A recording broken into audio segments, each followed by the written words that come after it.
ഒരു തവണ ഇത് മുഴുവൻ വായിച്ചു നോക്കിയിട്ട് എന്തെങ്കിലും എഴുതി ചേർക്കണമെന്നുണ്ടെങ്കിൽ ചേർത്തോളൂ സാർ. കോടതി ഈ റിപ്പോർട്ടിനെ സ്റ്റേറ്റ്മെൻ്റായിട്ട് കരുതും.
സാറിന് മനസ്സിലായി കാണൂലല്ലേ?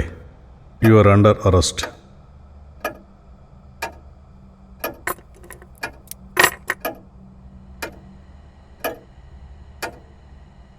എനിക്കൊരു ഫോൺ ചെയ്യാൻ പറ്റുമോ?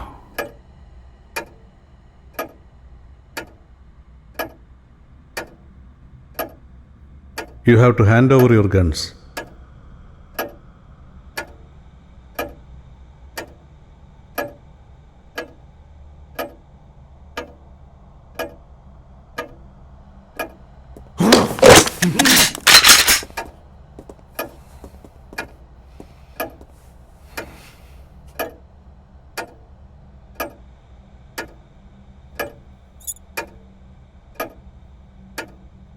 ഞാൻ ചെയ്തതെന്താണെങ്കിലും അത് സിസ്റ്റത്തിന് വേണ്ടി മാത്രമാണ് ചെയ്തത്. ഞാനും അതേ സിസ്റ്റത്തിന് വേണ്ടിയാണ് ചെയ്തിരിക്കുന്നത്.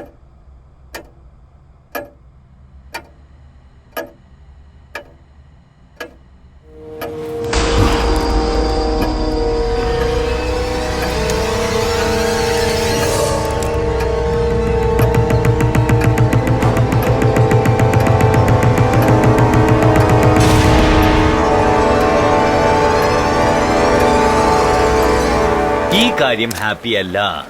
മുഴുവൻ ഡിപ്പാർട്ട്മെന്റിനും നാണക്കേടാ. പക്ഷേ സർ, നാരായണ പസാരി വലിയ പേരെടുത്ത ഓഫീസറല്ലേ? പല സമയങ്ങളിൽ നിങ്ങളുടെ ഡിപ്പാർട്ട്മെന്റിനെ തന്നെ അങ്ങ് വാനോളം പുകഴ്ത്തിയിട്ടുണ്ടല്ലോ. അങ്ങനെയുള്ളപ്പം അദ്ദേഹം എന്തിനിങ്ങനെ ചെയ്യണം? മനുഷ്യൻ എപ്പോഴും ഒരേപോലെ ഇരിക്കില്ല. പക്ഷേ സർ, അത് പിന്നെ അധികാരം, പൈസ, പവർ, ദുരാഗ്രഹം മനുഷ്യനെ മാറ്റിക്കൊണ്ടേയിരിക്കും. അങ്ങനെയാണ് പ്രസാരിയുടെ ആഗ്രഹങ്ങൾ. അദ്ദേഹത്തെ മാറ്റിക്കാണുമോ എന്തോ? അദ്ദേഹം ഇല്ലെങ്കിൽ ഡിപ്പാർട്ട്മെന്റേ ഉണ്ടാവില്ല എന്ന അഹങ്കാരം വന്നിട്ടുണ്ടാവാം. എന്തെന്നാ താനാണ് സിസ്റ്റം എന്ന് വിചാരിച്ചിട്ടുണ്ടാവും. ഇപ്പൊ അറസ്റ്റല്ലേ ചെയ്തിട്ടുള്ളൂ. കോർട്ടിൽ ഇനി എന്താ സംഭവിക്കാന്ന് ആർക്കറിയാനാ? എനിക്ക് ഇടയ്ക്കിടയ്ക്ക് നീ പസാരിയുടെ ആളാന്ന് തോന്നുന്നുണ്ട്. അത് ശരി, you are so intelligent. Vikram, Meena പറഞ്ഞതാണ് ശരി. ഏതൊരു വ്യക്തിക്കും സ്വയം ഡിസിഷൻ എടുക്കാനുള്ള പവർ കൊടുക്കരുത്. അതാണ് നമ്മുടെ സിസ്റ്റത്തിലെ പ്രത്യേകത. അതുകൊണ്ടാണ് നീതി നിലനിർത്താൻ വേണ്ടി ഇത്രയും ലെവൽസ്, ഇത്രയും പ്രൊസീജിയേഴ്സ്.